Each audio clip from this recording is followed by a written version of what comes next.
this video lecture, we will see some basics of PLSQL programming. PLSQL stands for Procedural Language Extensions to the Structured Query Language. PLSQL is developed by Oracle. It supports many things like data types, conditional statements, loops, etc. PLSQL is made of blocks. You can have any number of nested subblocks. PLSQL is integrated with Oracle database and also very closely integrated with SQL language. Here, let's browse to application, C, app, administrator. This is where I have installed my Oracle 18. Here there is DB home XE. Inside this there is a bin. So I take the entire path and paste it here. So I'm going to the location of bin. So this is where I am. SQL plus as sysdba.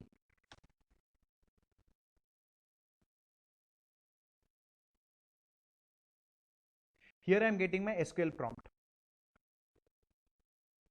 Let's see a basic block using PLSQL. So I am writing begin. My block starts with begin.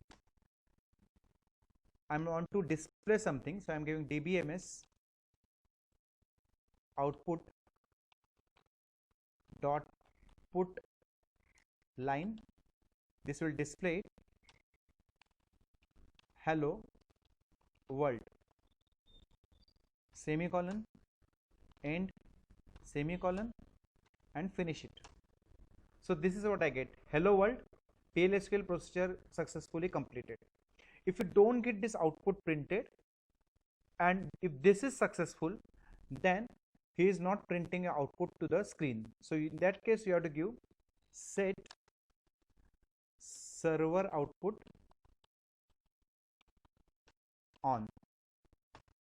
So this sentence will output the message on your screen. Let's see the difference between SQL and PLSQL. On the left side is standard SQL and on the right side is PLSQL.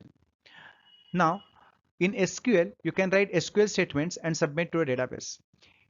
In PLSQL, you can write entire program using procedures and functions.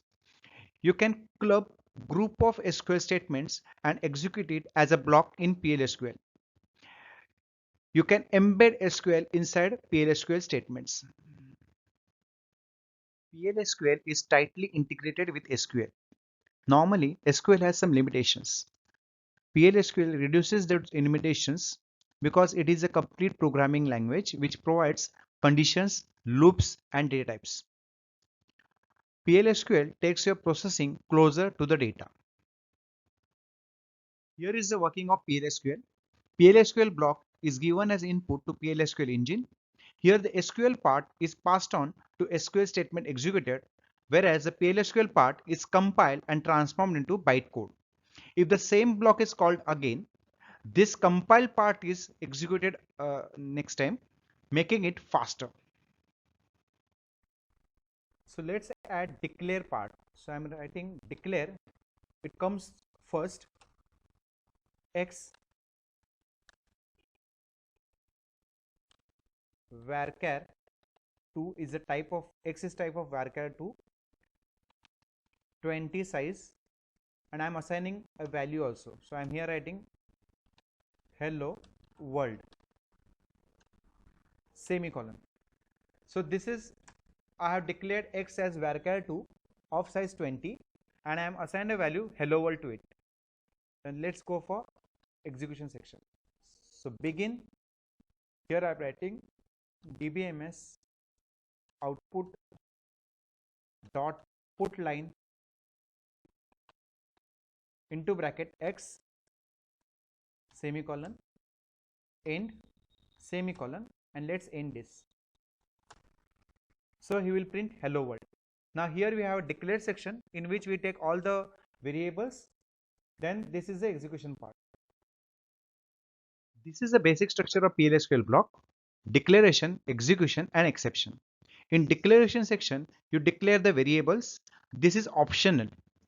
Second is execution section. This is the compulsory part. It starts with begin and end.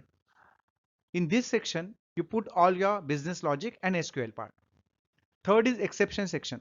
This is again an optional one. In this, you put all the exception handling routines. Let's say complete block of SQL. So I'm taking an example. In this, I'm declaring a variable.